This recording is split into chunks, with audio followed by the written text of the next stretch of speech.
Bienvenue Greg Braden. C'est un plaisir, merci à vous deux. Nous te remercions. Tu fais partie de nos stages. À chaque fois, nous commençons avec toi. Tes recherches sont si importantes qu'elles nous servent de base pour transmettre cette information. Tes recherches sont si importantes, si impactantes, sont si riches pour grandir en tant qu'être humain. Et nous aimons les transmettre. Merci. Chacun apprend différemment. Il y a de nouvelles découvertes en physique, en biologie, en génétique, sur l'ADN, en histoire. Et toutes mises ensemble, elles nous racontent une nouvelle histoire. Une nouvelle histoire puissante qui émerge. Une nouvelle histoire humaine. C'est l'histoire de l'espoir, de nouvelles possibilités, de paix, de guérison. Et je crois que c'est un message pour lequel le monde est prêt, car l'ancienne histoire n'est plus valable. Séparation, conflit, lutte, pauvreté, cette histoire est obsolète. Elle ne fonctionne plus. Elle n'est pas durable. C'est pourquoi je pense qu'il existe une ouverture pour accueillir une nouvelle histoire. C'est la raison de ce travail. C'est une nouvelle histoire de l'humanité. Oui, et ma recherche était comment la physique quantique nous aide à comprendre la spiritualité et comment pouvons-nous grandir. As-tu des exemples où la physique quantique nous aide à transformer notre vie, à être nous-mêmes dans notre vie? La physique quantique représente différentes choses selon les gens, à différents niveaux. Au niveau le plus fondamental, la physique quantique nous apprend que la matière, comme nous la connaissons, est discontinue. Les quantas à l'intérieur de notre corps ne sont pas continus. Ce sont de brefs éclairs de lumière qui viennent d'un autre niveau, d'une autre dimension. Cela sous-entend que lorsque nous incarnons de nouvelles façons de penser, de ressentir, de réagir, nous avons la possibilité de changer l'existence que cette lumière nous projette. Et c'est ce qui est magnifique. C'est ce que nous disons au niveau du quantum, dans le champ quantique, qui est directement relié au champ magnétique et au champ électrique.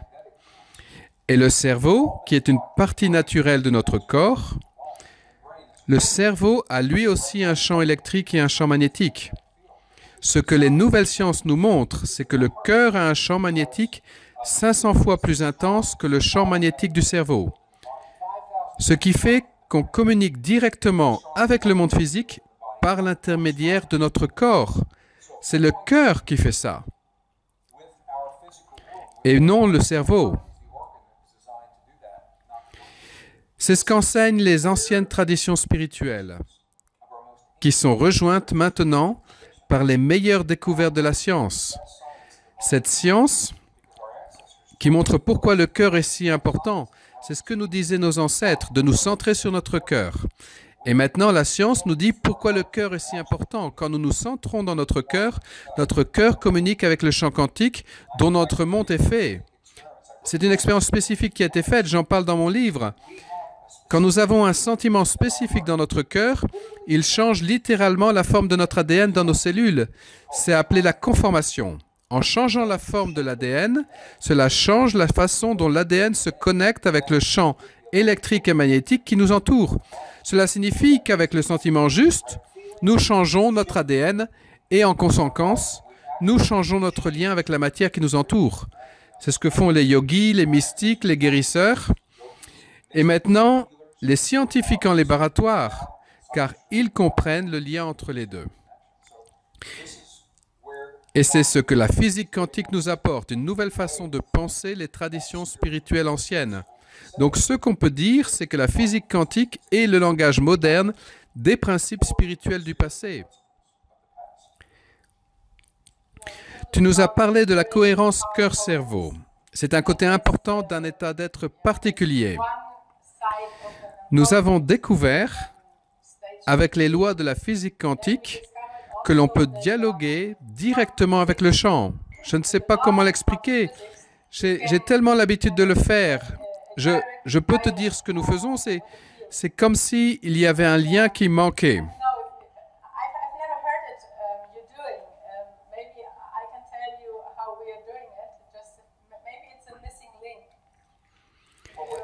Avant tout, ce que j'aimerais dire, c'est que la physique quantique nous dit que nous, humains, ne sommes pas contraints par les lois de la physique. Nous avons la capacité de transcender ces lois de la physique. Nous ne sommes pas limités par la physique. Et nous savons pourquoi. Il y a un endroit dans l'univers physique, la constante de Planck, d'une très infime dimension, dans laquelle nous entrons et dans laquelle le temps n'existe pas. C'est pourquoi le temps n'est pas une constante universelle.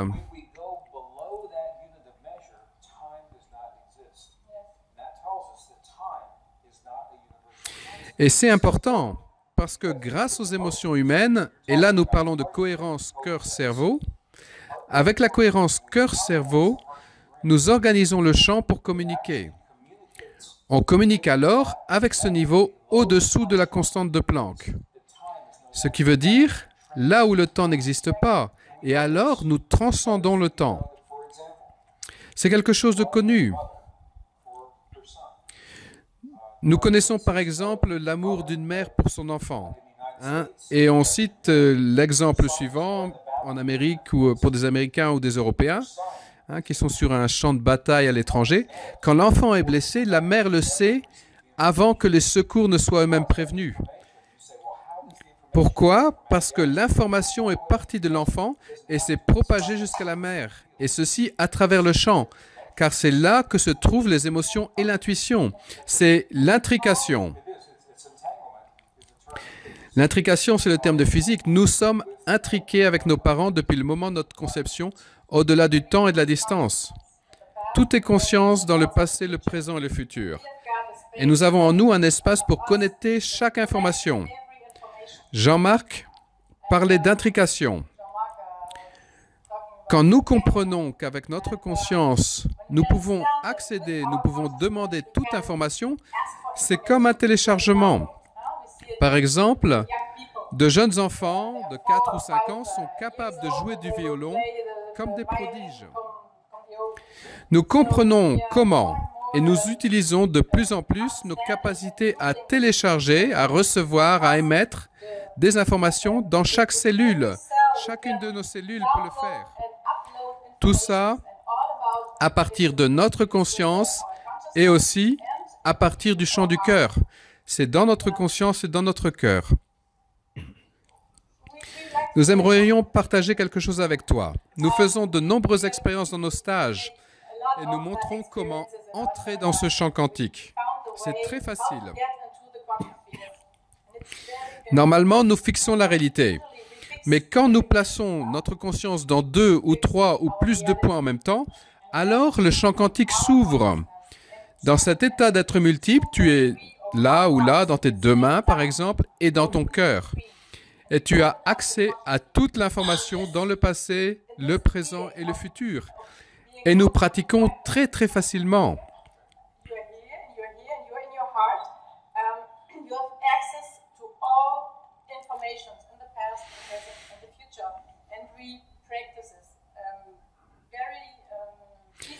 Et il y a ce moment d'intrication. Quand tu as une question dans ta vie, tu l'actives dans le champ.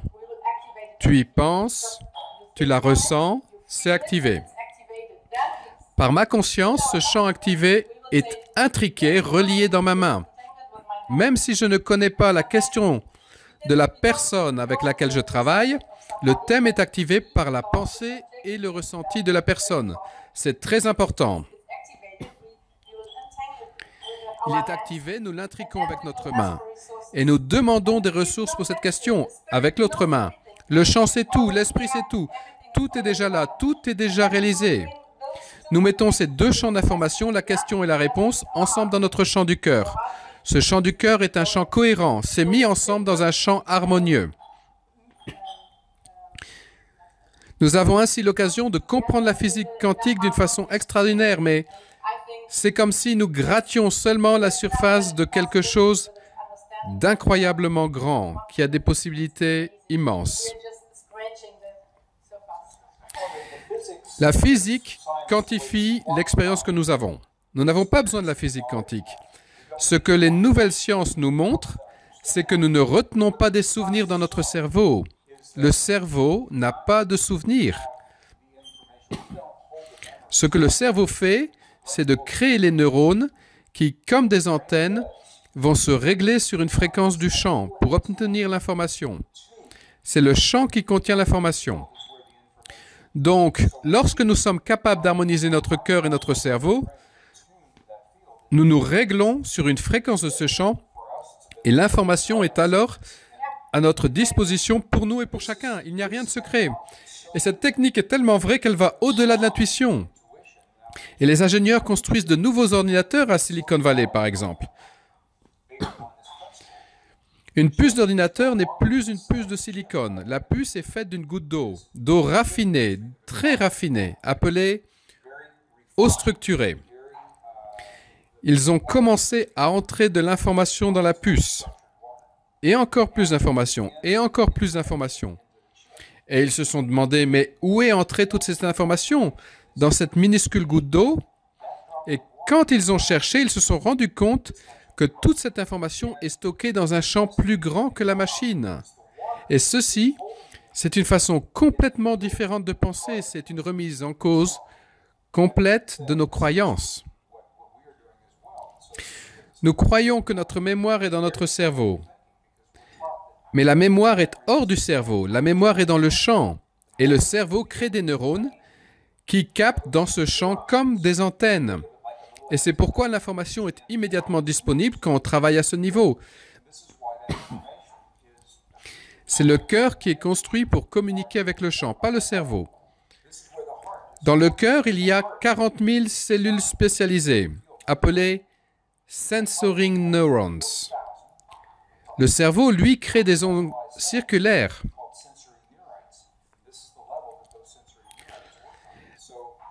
La science est capable d'expliquer la physique des anciennes traditions de prêtres, de moines, etc. Les yogis, les mystiques du monde entier enseignaient cela, mais ils ne connaissaient pas les sciences. Et il faut le dire aujourd'hui, les sciences rattrapent ce que nous savions déjà. Elles l'expriment dans un autre langage. Et quand on rassemble ces deux langages, c'est le même.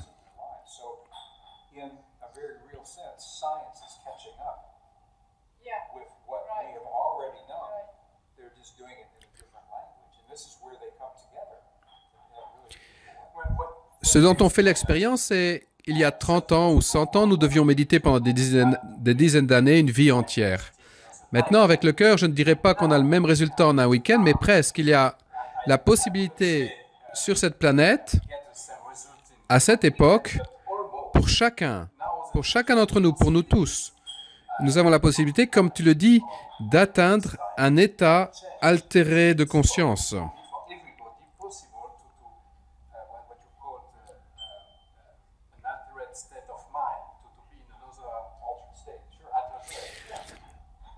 Nous avons fait l'expérience que lorsque nous entrons dans le champ quantique avec notre cœur, nous devenons le champ. Et nous apprenons des choses que nous ne connaissions pas. Et le champ nous dit quoi faire à chaque instant. C'est surprenant. Nous avions l'habitude d'aller à l'université pendant 5 ans, 6 ans. Et maintenant, nous avons l'intuition. Et avec cette intuition, nous en savons encore plus qu'après des années d'université parce que tout est déjà là. C'est possible. Chacun apprend différemment. Parfois, c'est plus facile pour certains que d'autres. Tout dépend de leur conditionnement, de leur contexte, de leur religion, de leurs croyances. Pour certaines personnes, ce n'est pas pour eux. Pour d'autres, c'est exactement pour eux.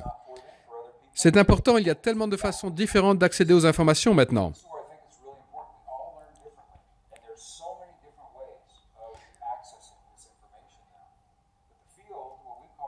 Ce que nous appelons le champ aujourd'hui, quand il a été découvert à la fin des années 1800, ça a été une révolution dans le milieu scientifique. Les scientifiques disaient « le champ est vrai, il existe vraiment ». Il y a eu une expérience qui a été faite en 1888, où ils ont testé ce champ. Et avec le matériel qu'ils avaient à l'époque, ils n'ont rien capté. Ils en ont conclu que le champ n'existait pas. De 1888 à 1987, ça fait 99 ans. Toute la science était basée sur le fait que le champ n'existait pas, que tout était séparé. En 1987, l'United Air Force a reproduit cette expérience avec un meilleur matériel et a prouvé l'existence de ce champ tel qu'il avait été prédit auparavant. Mais ceci n'est pas enseigné aux étudiants à l'université. Cela n'est pas dans les livres. Les étudiants, on leur apprend toujours que le champ n'existe pas.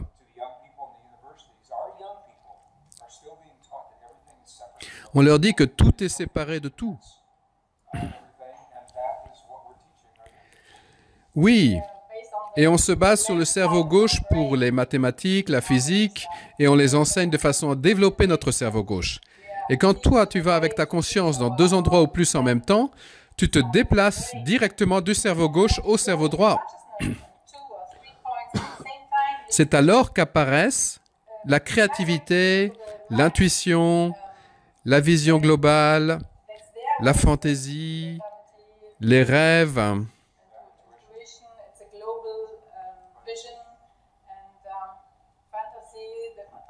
Nous avons découvert aussi que lorsque tu es dans la partie droite de ton cerveau, tu actives et réactives tes sens de perception interne. Ce qui développe alors rapidement des choses différentes. Une vision claire, une pensée différente, une audition claire. C'est comme si tu étais connecté à l'intérieur du champ et en dehors. Nous allons plus vite lorsque nous connectons le cœur et le cerveau. Ce sont les nouvelles technologies. Le cœur et le cerveau sont deux organes séparés, mais ils peuvent être organisés pour devenir un système très puissant. C'est le secret qu'il y a derrière les anciennes traditions que l'on voit dans la Bible. Avec les guérisons, et ce que nous voyons chez les moines, les moniales, etc. C'est construit sur l'organisation des deux organes en un seul système. Ce système crée un espace. Et lorsque tu as accès à cet espace, tu as cet accès. Ce qui est magnifique, c'est que la science et la spiritualité se rejoignent. Dans le contexte chrétien que nous avons en France, en Allemagne, il est inscrit dans nos cellules que le divin, le Christ, est dans notre corps, que chacun de nous est connecté à la source. Pour le dire différemment, on pourrait dire par les trous noirs. Chacun est connecté avec le champ et avec l'esprit.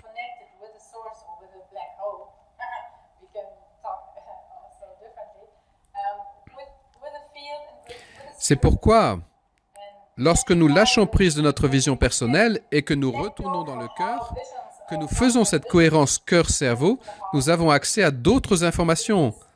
C'est ce que j'appelle une structure de ligne de force. Tu mets les informations dans ce champ du cœur. C'est un champ que l'on peut comparer à un champ comme avec un aimant. Et par cet aimant, ces informations vont s'aligner, elles vont s'harmoniser. Et ça, chacun de nous peut le faire, parce que chacun a un cœur et chacun a une conscience. Chacun peut comprendre comment ça marche, c'est très facile. Et c'est fantastique.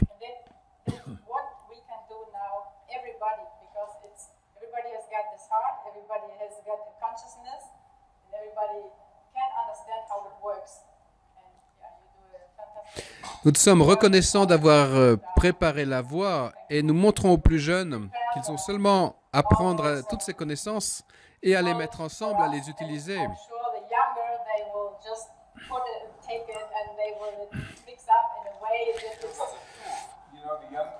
Pour les jeunes, c'est tellement évident de faire ça, d'organiser le cerveau et le cœur.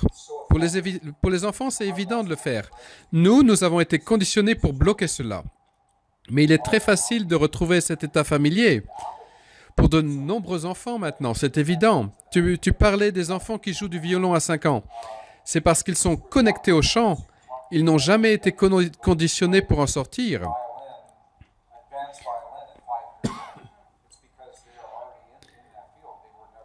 La beauté de tout ça, c'est qu'on peut s'y reconnecter à n'importe quel âge, quelles que soient nos croyances. Et nous avons simplement besoin de penser sur nous-mêmes de façon différente. Je pense qu'il y a une ouverture, car les gens sentent que quelque chose change dans le monde. Les anciennes façons de penser ne fonctionnent plus. Nous sommes sur une voie qui ne peut plus durer.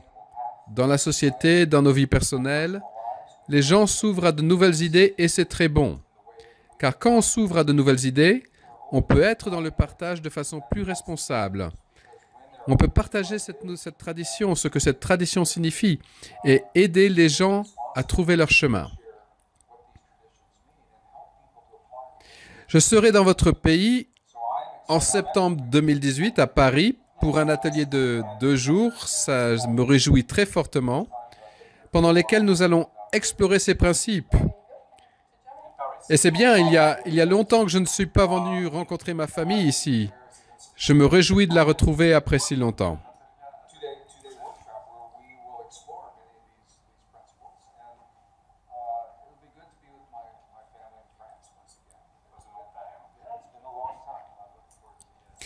Nous adorons partager tes vidéos sur notre site et quand nous parlons de résonance quantique, il y a aussi toujours Greg Braden. Parce que lorsque tu expliques, c'est si précis, si clair, en seulement quelques mots, que cela permet la compréhension de ce que la physique quantique et la spiritualité peuvent signifier pour nous aujourd'hui. Merci pour partager mon travail et lorsque vous verrez ma famille dans vos pays, transmettez-leur tout mon amour. Merci beaucoup.